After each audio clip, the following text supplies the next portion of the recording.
नुकत्याच सादर झालेल्या अर्थसंकल्पामध्ये शेतकऱ्याला काहीही मिळालेलं नाही. शेतकऱ्याचा विश्वासघात झालेला आहे. त्यांच्यावर सरकारी थकबाकी समजून जप्तीचं कारवाई करावी.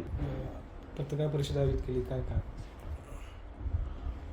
सध्या जवळपास महाराष्ट्रातल्या सगळ्याच साखर कारखाने बंद झालेले आहेत आणि नुकताच मुंबई उच्च न्यायालयानं ऊस उत्पादक शेतकऱ्यांना जी FRP दिली जाते ती विना कपात एक रकमी दिली पाहिजे आणि 1966च्या कायद्यानुसार ऊस तुटल्यानंतर 14 दिवसात दिली पाहिजे अशा प्रकारचा आदेश दिलेला आहे. यापूर्वी 21 फेब्रुवारी 2022ला जो शासन निर्णय झालेला होता टप्प्याटप्प्यानं FRP देण्याचा तो रद्दबातल ठरवलेला आहे. अशा परिस्थितीमध्ये महाराष्ट्रातल्या अनेक साखर कारखाने चालू झाल्यापासून अद्याप 1 रुपया सुद्धा शेतकऱ्यांना दिलेला नाही.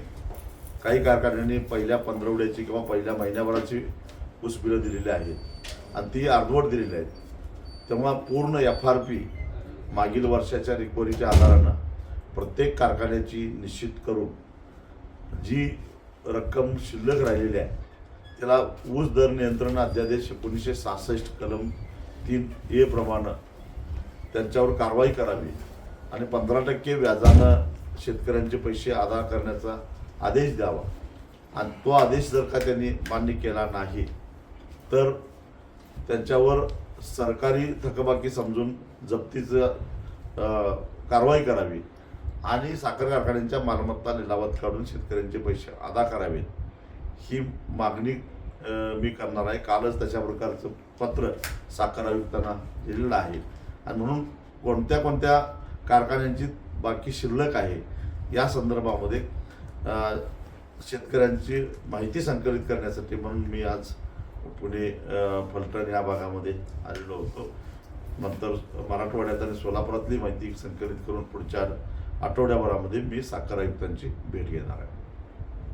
नुकताच अर्थसंकल्प सादर झाला. या अर्थसंकल्पात शेतकऱ्यांसाठी काय मिळालं असं का तुम्हाला वाटतंय? नुकत्याच सादर झालेल्या अर्थसंकल्पामध्ये शेतकऱ्याला काहीही मिळालेलं नाही. शेतकऱ्याचा विश्वासघात झालेला आहे. खरं तर आमचं सरकार आलं तर शेतकऱ्याचा 7/12 कोरा करू अशी घोषणा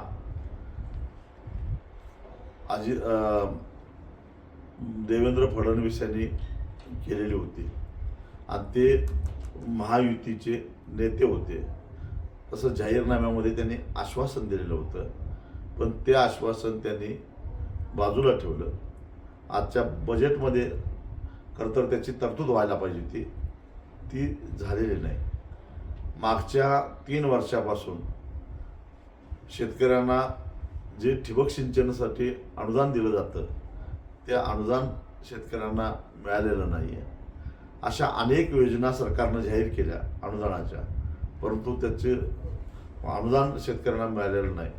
त्यामुळं या बजेटमधून शेतकऱ्याच्या हाताला काही लागलेलं नाही. झालाय फक्त तो विश्वासघातच झालेला आहे. शेतकरी आत्महत्या पण मोठ्या प्रमाणात वाढल्या.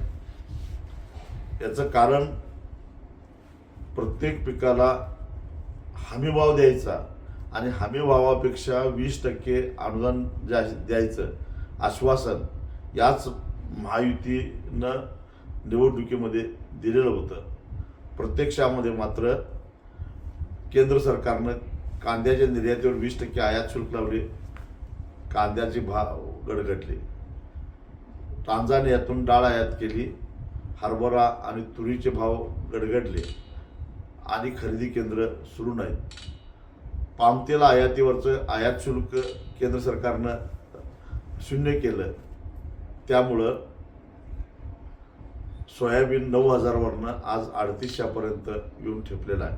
हमीभाव आहे 4,892. म्हणजे हमीभावावर 20% अनुदान राहिलं बाजूला, हमीभावसुद्धा मिळेनाच झाला आहे. तीच अवस्था कापसाची आहे. सरकारनं 1 रुपयामध्ये पीक विमा देणार असल्याचा गाजावाजा केला पण शेतकऱ्याच्या हातात ठेंगा दिला. सरकारच्या हिश्श्याचं रक्कमच विमा कंपन्याला अजून सरकारनं भरलेली नाही आणि त्यामुळं शेतकऱ्यांना विम्याचे पैसे अद्याप मिळाले नाही. खरीपाचा हंगाम संपून 3 महिने होत आले.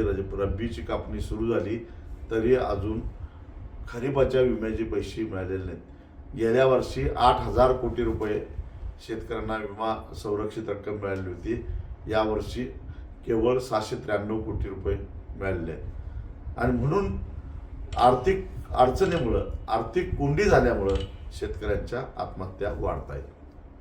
बारामती शक्ती महामार्गासंदर्भात जी काय आपली भूमिका घेतली आहे, म्हणजे शक्ती महामार्गामुळे शेतकऱ्यांचं जे नुकसान होणार आहे, तर त्या संदर्भात आपली जी भूमिका आहे त्या संदर्भात आपण काय सांगा? शक्तीपीठ महामार्ग हा भाविकांच्यासाठी नाही, हा विकासासाठी नाही आहे, तर राजकीय नेत्यांच्या आणि विशेषतः सरकारमध्ये असणाऱ्या राजकीय नेत्यांच्या आणि प्रशासनातल्या अधिकाऱ्यांच्या फायद्यासाठी आहे. 50,000 कोटीचा याच्यामध्ये घोटाळा होणार आहे. सरळ आहे, देशभरामध्ये जे आता रस्ते बांधले जात आहेत राष्ट्रीय महामार्ग प्राधिकरणामार्फत, अर्थात तिथंही काही पारदर्शक आणि स्वच्छ कारभार होतोय असा दावा मी करत नाही, पण तरीसुद्धा राष्ट्रीय महामार्ग प्राधिकरणानं जे अनेक रस्ते बांधलेले आहेत त्याचा 6 पदरी रस्त्याचा 1 किलोमीटरचा खर्च साधारणपणे 35 कोटी रुपये येतो. शक्तीपीठ महामार्गाचा जर विचार करायचा झाला तर 802 किलोमीटर लांबी आहे आणि खर्च आहे 86,300 कोटी, म्हणजे 1 किलोमीटरचा खर्च आला 107 कोटी 60 लाख रुपये, म्हणजे तिप्पट खर्च ज्यादा येतो. म्हणून मी म्हटलं की जो रस्ता साधारणपणे 30 ते 35,000 कोटीत व्हायला पाहिजे तो 86,000 कोटीमध्ये व्हायला आहे. या ठिकाणी 50,000 कोटीचा मोठा घोटाळा होणार आहे. एक समृद्धी महामार्ग झाला आणि आमदाराचा दर 50 कोटी निघाला, आता किती निघणार आहे मला माहिती नाही. आणि एवढा मोठा भ्रष्टाचार धर्माच्या नावानं, देवाच्या नावानं करायचा उद्योग ही मंडळी करतायत. दुसऱ्या बाजूला ज्या शेतकऱ्यांची जमीन जाणार आहे त्यांना मात्र जमिनीचा मोबदला कवडी मोल किमतीनं देणार आहे.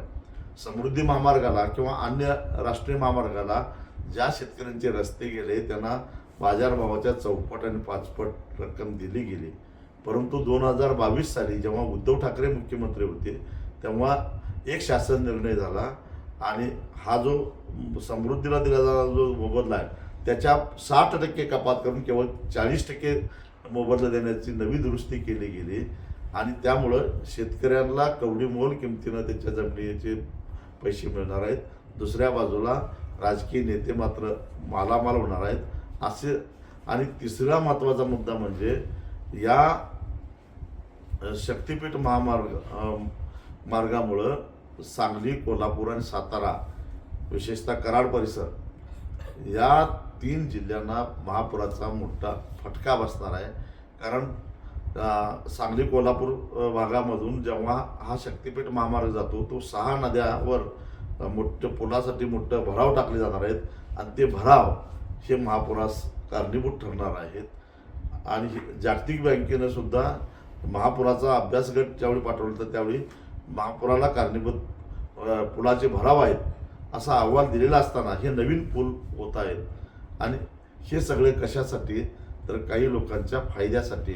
कारण सध्या रत्नागिरी ते नागपूर जो राष्ट्रीय महामार्ग आहे केंद्र सरकारचा तो नुकताच बांधून पूर्ण झालेला आहे आणि त्याच्यावर अतिशय तुरळक अशी रहदारी आहे.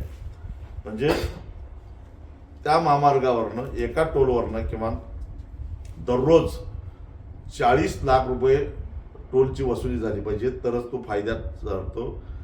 पण जेमतेम 10 ते 11 लाख रुपये एवढीच टोल वसुली वाढली. म्हणजे सध्याचा प्रचलित महामार्ग तोट्यात असताना राज्य सरकारनं त्याला समांतर दुसरा महामार्ग काढायची गरजच काय? म्हणजे असं कुठल्या भक्तानं मागणी केली होती का? पंढरपूरला जाताना ट्रॅफिक जाम झालं का? तुळजापूरला जाताना का? औंढा नागनाथला जाताना का? परळी वैजनाथला जाताना का? नरसिंहवाडीला जाताना झालं का? कोल्हापूरच्या महालक्ष्मी कुठं ट्रॅफिक जाम झालं होतं? कुठं भाविकांची गैरसोय झाली होती? 8-8 तास रस्त्यावर लोक तिष्ठत होते. मग हा रस्ता कशासाठी? आणि हे भाविक नेमकं गोव्याला कशासाठी जातात हे मला न सुटणारं गोड आहे.